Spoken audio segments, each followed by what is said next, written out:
I heard a voice calling for help through my police radio. What I saw has haunted me for 30 years. I never wanted to be a police officer. At least not in the way some of my colleagues did when they droned on about how they always wanted to be in the police force, even as little kids. They were always dressed in their precious little policeman costume every Halloween, did push-ups in their room at night, and went on ride-alongs after they graduated high school. All I heard was they were colossal kiss-asses that relished even an iota of authority over others, either real or imagined. Don't get me wrong, I did want to be a police officer. And I did feel like I was doing something important. I think that's what made me get out of bed in the morning. But it was also just a job with a decent salary and a good pension, not some sort of phony hire calling. And I knew that I would have to put up with some bullshit, especially at the beginning. The washout rate of new hires was roughly 50%, so I fully braced myself for all the shit that was expected to come my way. Sorry, I'm probably being a little bit melodramatic. I might be a little jaded after everything I've seen in the past 25 years with the state police. In 1994, I finished the Louisiana State Police Academy and was given my first posting, a patrol assignment during the graveyard shift of 11 p.m. to 8 a.m. Not uncommon for a rookie assignment. My patrol zone was called Lubatu, which was 3 adjoining bayou parishes all situated along the southwest corner of the coast. Lubatu had a few working-class towns along the one highway that connected them all, but was ultimately a poor and neglected part of the state. Between the small port towns, Lubatu was mostly empty. No movie theaters, no sit-down restaurants, and no available women. I wondered why anyone even bothered to live here, as there were surely better opportunities back towards New Orleans. Admittedly, everything about these bayous that I was assigned to put me on edge. There was just something that I couldn't put my finger on. Maybe it was just the general atmosphere of the place. There were the long, unpaved roads. The dim lights of the oil tankers in the distance. The old, withered stone forts were covered by vines and nearly forgotten by time. I got a cold chill down my spine every time I heard the Gulf wind softly whistling through the trees. I think the worst part of Lubatu was that you never got the feeling that you were alone. When I would drive between the little towns, the trees seemingly enclosing me, it always felt like there was some dreadful presence out there, barely hidden from view. Just waiting. Watching. It would have been nice to have a partner to distract me, or even know that there would be backup if it was needed, but the state was not known for its physical abilities. Especially not in those days. I guess I should have just been grateful for a patrol car and fuel to put in it. I did have a little company. Occasionally a radio dispatch officer was stationed about 50 miles away and handled 911 calls for my section of the state, sending myself and other officers out to wherever we were needed in our respective patrol zones. Other than that, I had little human contact during my shifts. I was called to break up the occasional bar fight or help someone jump their car's battery down at the steel mill, the area's largest employer. Most of my nights I spent cruising on the winding dirt roads along the coast, assuming the local fishermen may have some petty grievances that I would need to sort out. But I always did my job like I was supposed to. I didn't slack off or shirk my responsibilities just because I didn't like my bosses, Lubatu, or the fucking bayou. I showed up on time, responded to calls, and wrote my reports. All by the books. And if the place made the hair on the back of my neck stand up, it didn't matter. I would get a promotion after a year or so and move on to better assignments. All I had to do was swallow my discomfort and pay my dues. One night I was sitting in my patrol car trying to finish an incident report. I had parked off the side of the little dirt road that ran parallel to the coast and connected 2 small towns.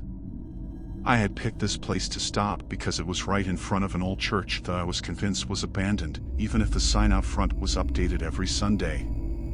It was the only place on this road that wasn't surrounded by trees on either side, and I did not enjoy feeling claustrophobic out here in the dark. The rain was pouring so loudly outside that I could no longer hear the chitter of insects outside. I looked down at my report, which I was struggling with. An old man had called the police to report that his daughter was missing, only for me to find out that the old man didn't remember her name, what year it was, or the fact that the daughter had moved out 20 years ago. I don't know why I even bothered. Absolutely no one was ever going to read this. As I watched rain droplets race down my windshield, I pulled a cigarette out and lit it up. The clock on my radio said 1:47 in the morning. I allowed myself to take pity on myself for a minute. Surely I wasn't going to get promoted for my thorough reports on poor old men with dementia.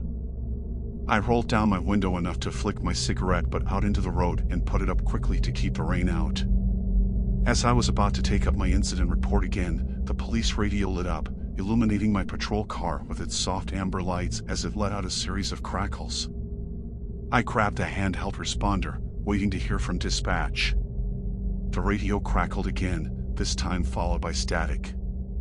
After waiting 10 or so seconds, I finally mashed the button on my responder, worried I was missing something important from the head office. Dispatch, this is Patrol 57. I missed your last message, please repeat it. Over. After a few seconds, the radio lit up again. Patrol 57, this is dispatch. No message for you at this time. Over. I put my responder down and studied my radio for a second. Maybe it was just some local interference from an AM tower or a trucker and his shortwave radio passing by on the highway about 15 miles north. The radio lit up again, this time going directly to static. I focused intently, trying to make out any words I might hear.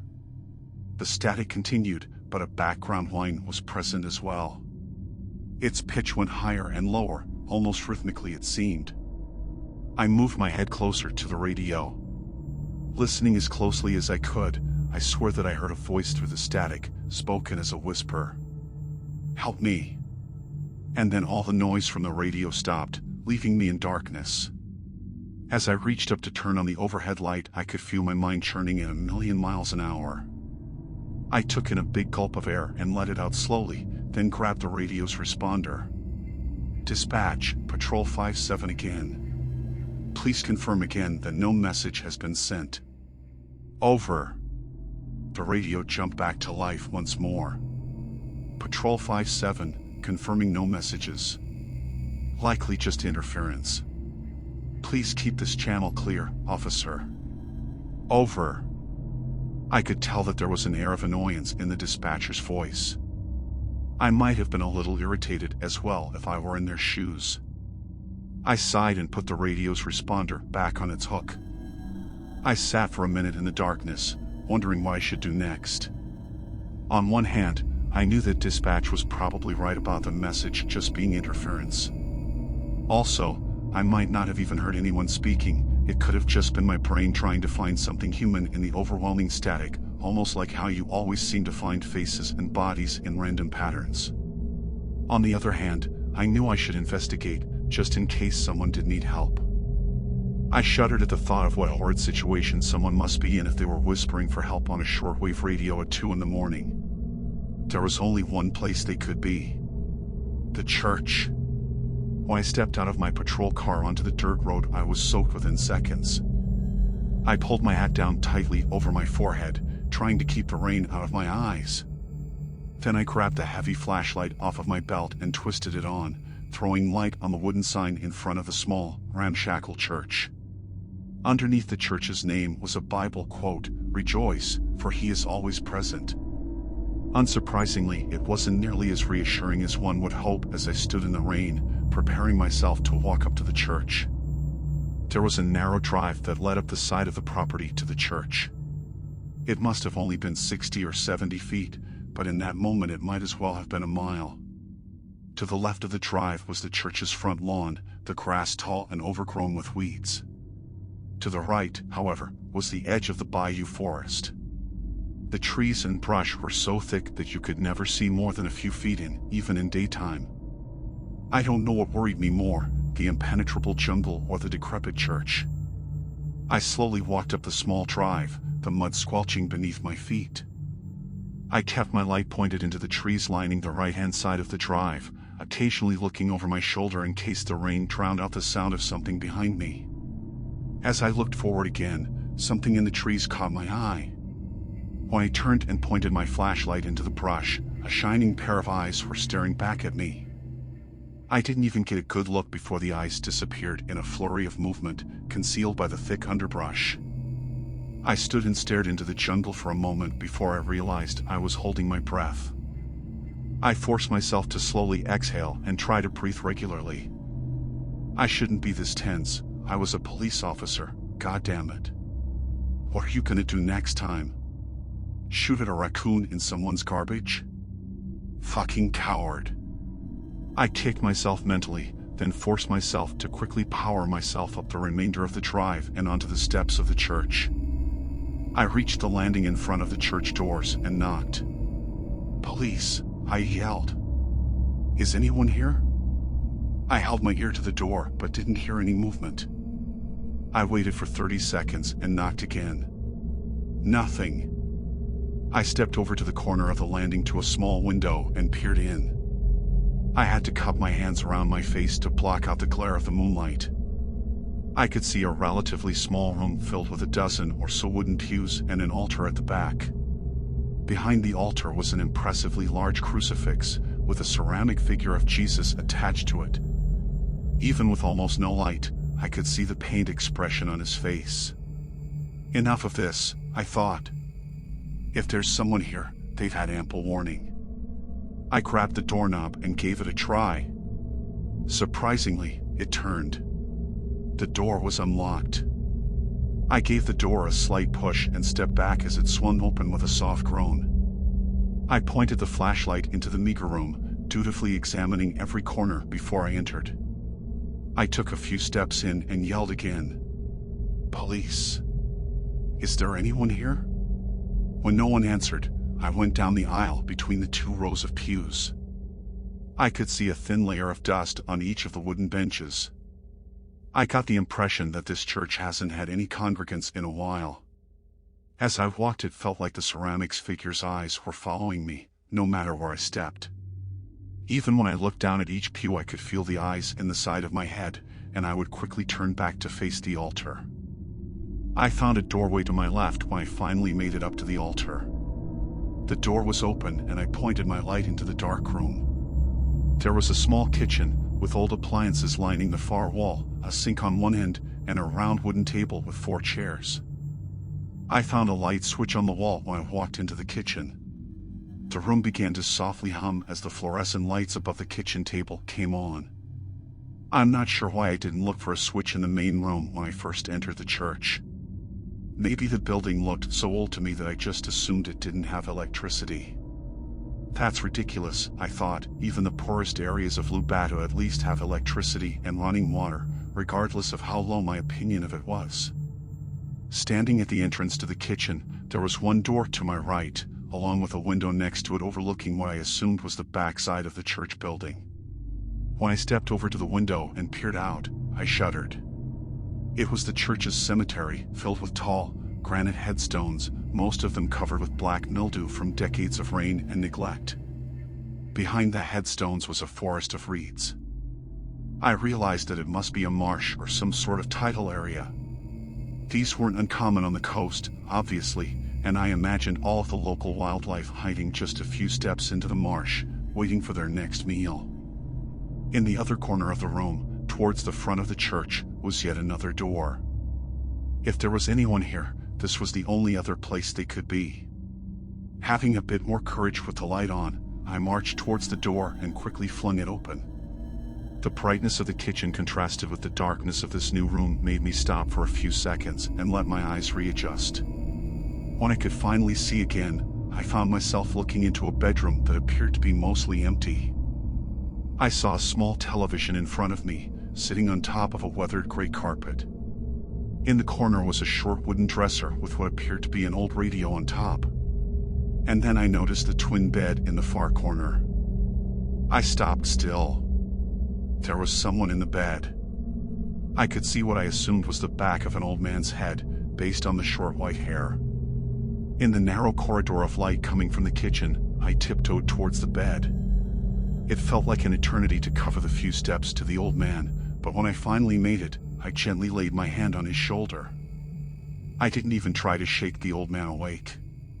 He was so stiff and so cold that even I, inexperienced as I was, knew he was dead. Radio dispatch told me it would be several hours before a coroner would arrive to pronounce the old priest dead and fill out the relevant paperwork.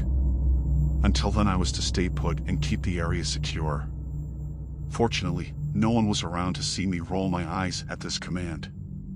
I decided to sit at the church's small kitchen table to do my paperwork, with the bedroom's door firmly shut. I didn't like my directions to secure the scene, whatever that meant, but I didn't feel like waiting in my patrol car was technically what I was supposed to be doing. It was probably safer to hang out inside and keep an eye on things. Besides, after the whispered message on the radio, I oddly felt safer in the outdated kitchen than I did outside in my dimly lit squad car in the middle of nowhere. But this did raise an important question for me. Was the message that I heard real? I mean, it did lead me to find the old man. Or was it simply a coincidence? Most priests that I had encountered here in the bayous were fairly old, so this scenario didn't seem particularly unlikely. But if it was real, how did it get sent? Did the priest contact me beyond the grave? Why would he need help? Unfortunately, I didn't have time to dwell on it. I could hear a soft buzz coming from the bedroom. I sat in silence for a moment, unsure of what was happening. Hesitantly, I stood up and went over to the bedroom door as the buzzing grew louder. I slowly turned the knob and pushed the door open, keeping one hand on the wall inside the kitchen. Then I knew exactly what the noise was. Atop the wooden dresser in the corner, the radio was on and emitting the same static that I had heard in my patrol car earlier. I don't know if I stayed in the doorway because I was so terrified that my legs refused to work or because I was simply dumbfounded. Either way, I stood in place, transfixed on the radio. The radio did the same pattern as before, static with a background whine whose frequency went higher and lower in a uniform pattern. But then, abruptly, all the noise stopped. "Help me," a voice screamed at me from the radio. My heart sank. This time there was no mistaking the message for my imagination. And even worse, the voice was not that of an old man, but instead of a child. A boy. I don't know what I expected to happen, but for some reason in the panic of the moment, I decided to yell out. "Where are you? Are you in trouble?" I stood, still frozen in the doorway, holding my breath and waiting for the radio to give me an answer. Instead, the radio let out a gentle humming noise. As I stood and listened, the hum gradually got louder and louder, switching from a hum to a whine. Before I knew it, a high-pitched squeal was filling the church and rattling every bone inside my head, making me feel like my brain was in a vice. As a final act, the radio sent out a shower of sparks from its corner of the room, briefly illuminating it like the flash of a lightning strike. Thump. I jumped, squeezing my eyes shut and clenching my fists. The noise had come from behind me, near the back door to the cemetery. When I turned around, nothing seemed out of place. But the noise had come from outside. I peeked back into the bedroom. The priest was still there. A scorched radio sat in its place on top of the dresser. I decided that the poor old man wouldn't go anywhere and nervously grabbed my flashlight from the kitchen table. As I moved towards the back door, I realized where the noise had come from. On the window was a handprint. It was small, the size of a child's hand. But I had looked out of this window earlier and didn't notice any handprint. It had to be new. When I got to the window, I could see that the handprint was a dirty brown color, almost like whomever's hand that made this print had been covered in mud. I felt the hot, moist air hit me as I opened the back door. It had finally quit raining, allowing me to step outside without being drenched. I shined my flashlight down the worn concrete steps and into the cemetery. The headstones certainly didn't look any less ominous than they did from the window earlier. As I stepped down the steps and into the cemetery, I looked at one of the headstones. Michel Levesque had died and been buried here in 1849. How old was this place? There must have been 50 or so headstones in this cemetery, all in similar states of disrepair. Most of them were standing off kilter and nearly black from decades of Louisiana weather. Keeping this place maintained must not have been part of the deceased's duties. I moved deliberately through the small graveyard, pointing my light behind each of the headstones as I went past. If the priest had been alive, he probably could have heard my heart pound from inside his bedroom. I kept moving until I reached the last row of graves. I stopped. On the back of the headstone nearest to me was another small, muddy handprint. Swoosh! It was the sound of reeds brushing together. I twisted my head over towards the marsh, just a dozen steps or so behind the cemetery. Standing directly in front of head-high reeds was a boy who couldn't have been older than 8 or 9 years old. I don't know why this sticks out in my memory, but I distinctly remember that he was wearing a scout uniform, dark blue with the classic shorts and high socks, badges littering his chest. Then I saw his face. His eyes were entirely black. They were so intensely dark that he may not have even had eyes for all I knew. This was a distinct contrast to his face, which was a sickly shade of white, bordering on translucent. On his face, there was an unmistakable expression of sadness. The boy's expression soured as he tilted his head. He opened his mouth and I fully expected to hear a foul, ear-piercing scream. Instead, what came out was barely a whisper. "Why won't you help me?" the boy murmured woefully. Then, in a swift motion, he turned and began walking along the edge of the marsh. I stood in stunned silence for what felt like hours. Watching the boy move away from me, I realized that I had to act. Somehow I convinced my legs to overcome whatever fear or inertia that was holding me in place and followed after the child, ghost, or whatever had just stood in front of me. I followed behind the boy, alongside the thicket of reeds that outlined the marsh. He was moving much faster than I expected, and I had to pick up my pace to keep him in my sights. We left the boundary of the church's backyard and into the thick bayou brush. I kept my eyes on the boy as I dodged vines and fallen trees, but he always seemed to be a fair distance ahead of me. Only when I had reached a small clearing did I lose the boy entirely. I spun around, swinging my flashlight wildly. Somehow I had managed to keep a hold of it in the scramble through the woods. There was nothing. Somehow I had lost the boy and found myself standing in ankle-high mud. I strained my eyes as I looked around, desperate to find a sign of where he had gone. Why would he bring me out here? Was it to kill me? Was this some kind of trap? My heart suddenly picked up its pace. I was desperate to get out of this swamp as quickly as I could. I told myself that as soon as I got back to the church I would jump in my patrol car and get out of this nightmare, dead priest be damned. The coroner could figure it all out in the daylight. Help me. The whisper behind me threw my heart into a frenzy and I panicked, attempting to turn and back away at the same time, only to fall on my back into the sticky mud I had been standing in. The boy was now a few feet away, still with a look of despair on his face. Unexpectedly, he turned himself to the side and pointed towards the marsh beside him. "Help me," he whispered again. I finally knew why I had been brought here. Slowly, I stood myself up, trying to remove the mud from my hands and arms. I stood still for a moment, watching the little boy. He stood firmly like a statue, still pointing into the marsh. I gave him a wide berth as I crept around him, making sure to never face away. When I got a few feet away, I let myself look at where he was pointing, trying to keep him in my field of vision. I searched around in the mud for a moment, unsure of what I was looking for. Then I saw it. A small, circular object stuck partway out of the marsh. I stared at it for a second, my thoughts scrambled. But when I picked it up I knew exactly what it was. A merit badge. "Is this?" I started to ask as I turned back to the boy. But the boy was gone.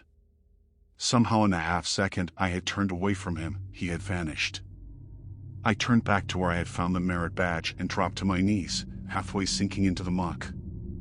And then I started to dig, frantically scooping mud away with my hands. I dug with an urgency that I didn't even know existed in me, and I found myself breathing heavily, realizing that the waterlogged muck was much heavier than I expected. But I knew that I couldn't stop, not until I had found the boy. I finally cleared all of the mud off of the boy's body sometime after sunrise. I had thought about bringing him back up to the church, as it seemed like the decent thing to do, but realized that he would have to be photographed and documented by the coroner and crime scene group. I was busy chain-smoking the rest of my cigarettes on the front steps of the church when the coroner finally arrived. Seeing me covered in mud and nervously tapping my foot, the coroner sent me home to shower and take a nap before I was to come to the dispatch office to give my statement to another officer. I gave my statement to the best of my memory, radio, ghost and all. I knew that they would say I was either crazy or lying, and I worried that I may end up on an even worse patrol or potentially fired, but there was no other reasonable explanation for how I had found the boy's body. When the statement was typed up and handed to me to sign, I realized that almost everything about the radio and the boy had been left out. I signed it.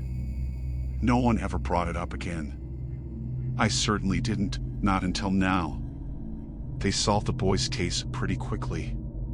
He had been missing since 1981, and the original investigator had always suspected the boy's father, but had never been able to make a case without a body.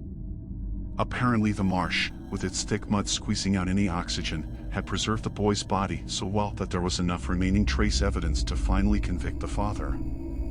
I think he's still on death row, appeal pending. As for the priest, the coroner determined that he died of natural causes. A heart attack, miles away from any sort of help. The archdiocese had assigned a new priest to the old church within a few days. A fairly young guy too. I felt sorry for him, considering everything that happened there. If it were up to me, I would have had the place torn down. I still don't know why the boy picked me. Why he didn't reach out to the priest still doesn't make sense to me. Maybe he did, for all I know. But I remember that I didn't sleep normally for a week after that horrible night at the church. Every time I turned a corner my heart raced, expecting him to be standing there, the memory of his desperate face and pointing towards his marshy grave etched into my memory. I visit the marsh every year. Sometimes I bring flowers and place them at the edge of the marsh. I know that the boy isn't physically there anymore, and I hope that whatever part of him that remained and led me to his body has finally left. Maybe that's why I visit, just to reassure myself that he's not still there. I always make sure to bring along a radio.